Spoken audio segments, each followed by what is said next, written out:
मेरा ये कहना है कि पत्रकारिता एक मिशन है, आज भी है। करना चाहें तो सेवा आज भी कर सकते हैं और न करने वाले 50 साल पहले भी नहीं किए।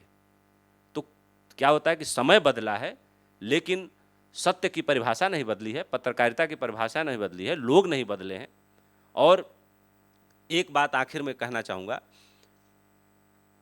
कि जिस दिन हमें ये पता चल जाता है कि मनुष्य का जन्म ही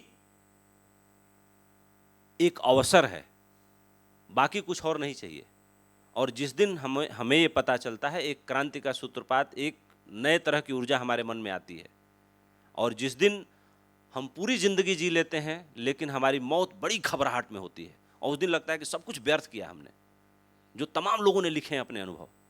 और सबसे बड़ा अनुभव तो सिकंदर का है कि जब उसको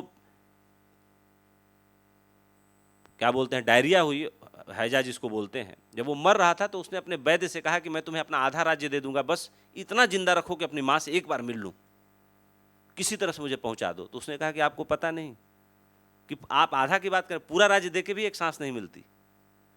तो ये जो सांसें मिली हुई हैं, ये व्यर्थ नहीं जानी चाहिए। मैं तो हमेशा इसी प्रयास में रहता हूं कि इसमें हमें जो कुछ कर सकें, एक किसी जरूरतमंद आदमी की 1 ही रुपए की मदद कर दें, किसी वृद्ध आदमी को सड़क पार करा दें, किसी अंधे को गिरी लाठी पकड़ा दें, कोई आपका मित्र हॉस्पिटल में बीमार है, उसको बस उसका हालचाल पूछने चले जाएं। ये सारे काम जिनको करने में कोई पैसे नहीं लगते, हम वही काम अक्सर कल पे टाल देते हैं।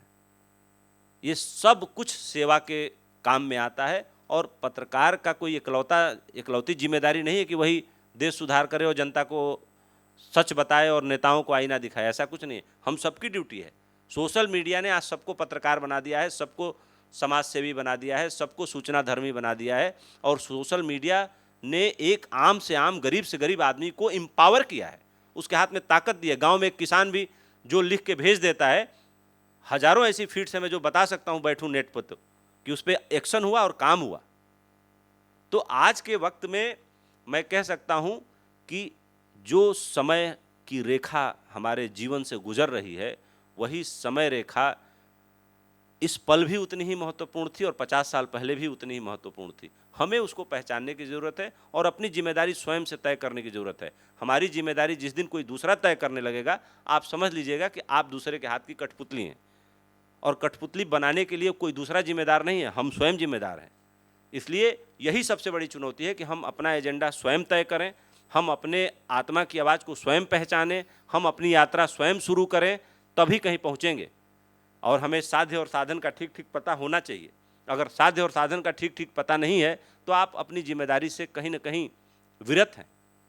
कुछ समय के लिए आप हो सकता है अपनी जिम्मेदारी पकड़ते हो, कुछ समय के लिए आप अपनी जिम्मेदारी भूल जाते हो। और लेकिन एक शायर है, उनका शेर है कि इन तमाम चीज़ों के बीच कि तुम हम सफ़र थे इसलिए रास्ता भी कम पड़ा, मंजिल भी आ गई मुझे चलना भी कम पड़ा।